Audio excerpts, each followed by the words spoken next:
যে দোয়াটি পড়লে কবরে কোনো আযাব হবে না, আপনার কবরে আযাব হবে না।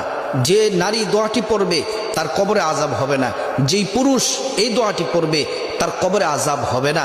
কিন্তু ইমাম থাকতে হবে, মুসলমানরা পড়তে হবে। কোনো নারী পুরুষের কবর আল্লাহ তাআলা আযাব দিবেন না। যেই কবরকে আমরা ভয় পাই, আল্লাহর হাবিবের সাহাবীরা যেই কবরকে দেখে বাচ্চাদের মতো হাউমাউ করে কান্না করত, আল্লাহ রাসূল বলেন এই কবর হচ্ছে আখিরাতের প্রথম মঞ্জিল, যেখানে কোনো বন্ধু নাই, বান্ধব নাই, মা বাবা নাই, আত্মীয় স্বজন নাই, কেউ নাই। সে অন্ধকার কবরে আপনার আযাব হবে না, আল্লাহ তাআলা ক্ষমা করে দিবেন যদি আপনি এই দোয়াটি যদি পড়েন, আল্লাহুম্মা ইন্নী আউযু বিকা মিন আযাবিল কবরি, আল্লাহুম্মা ইন্নী আউযু বিকা মিন আযাবিল কবরি। আল্লাহ তাআলা আমাদের সবাইকে বেশি বেশি এই দোয়াটি পাঠ করার